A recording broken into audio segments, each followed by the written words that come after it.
Perkenalkan, nama saya Cinta Budi Cita Transito dari kelompok 7.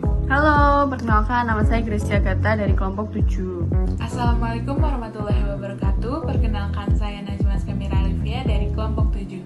Perkenalkan, nama saya Nabila Putri Ramadina dari kelompok 7. Halo, perkenalkan nama saya Tani Yohana dari kelompok 7. Halo, perkenalkan nama saya Yusuf Manuel dari kelompok 7.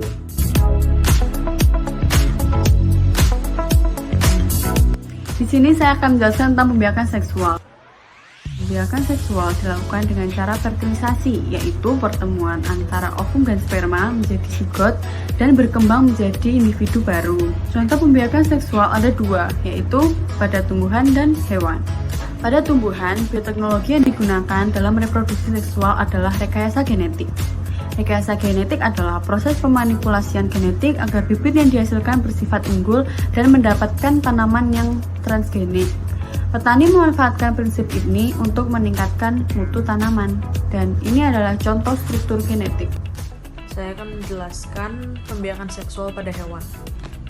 Pada hewan terdapat beberapa bioteknologi yang digunakan dalam reproduksi seksual. Di antaranya yang pertama ada transfer embrio yang disingkat sebagai TF. Transfer embrio merupakan teknologi yang memungkinkan induk betina unggul memproduksi anak dalam jumlah banyak tanpa harus hamil dan melahirkan. Transfer embrio sendiri dapat mengoptimalkan bukan hanya potensi dari jantan saja, tetapi potensi betina yang berkualitas unggul juga dapat dimanfaatkan secara optimal. Seperti yang dijelaskan pada video, embrio dapat dipindahkan kembali ke dalam rahim setelah 2-6 hari pembiakan dalam inkubator. Alat yang bernama kateter plastik yang sangat tipis dan fleksibel dimasukkan melalui leher rahim, dan dengan bantuan jarum suntik yang kecil, embrio disuntikan ke dalam rahim. Nah, jika embrio ditanamkan di dinding rahim, ia akan melepaskan zat kimia yang bernama beta-HCG yang menandakan adanya kehamilan.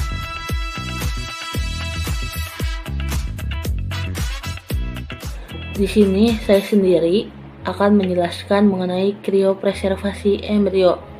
Apa sih kriopreservasi embrio itu?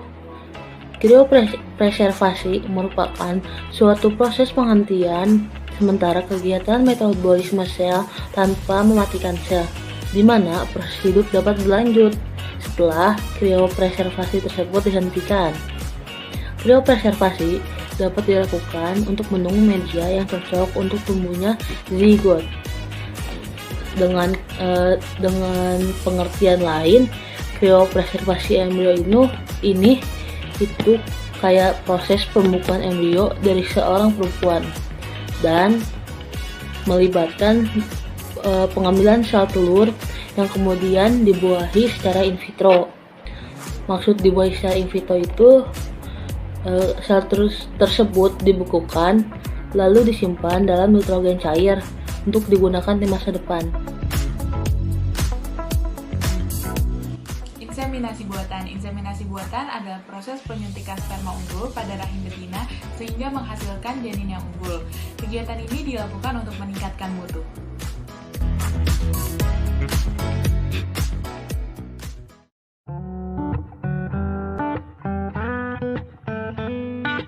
Halo, di sini saya akan menjelaskan tentang pembiakan aseksual. Apa sih pembiakan aseksual itu? Pembiakan aseksual adalah pembiakan tanpa terjadinya perkawinan. Biasanya pembiakan ini hanya membutuhkan satu individu saja untuk menghasilkan individu baru. Pembiakan aseksual juga bisa disebut pembiakan vegetatif. Pembiakan aseksual bisa terjadi pada hewan dan tumbuhan. Dan di sini saya akan menjelaskan tentang pembiakan aseksual yang terjadi pada tumbuhan. Pembiakan aseksual yang terjadi pada tumbuhan menggunakan bioteknologi kultur jaringan. Apa sih kultur jaringan? Kultur jaringan itu pembudidayaan suatu jaringan tanaman yang berasal dari sel induknya untuk menjadi individu baru yang mirip sifatnya seperti induknya. Misalnya seperti contoh yang ada di sebelah ini.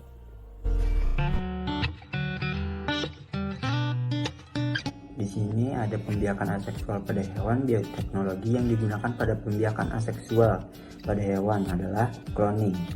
Teknologi cloning ini bisa disebut transplantasi inti.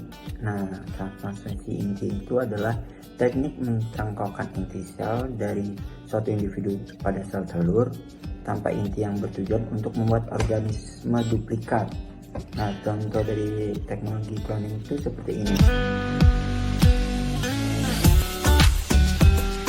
Sekian dari kelompok kami, kurang lebihnya mohon maaf. Terima kasih. Goodbye.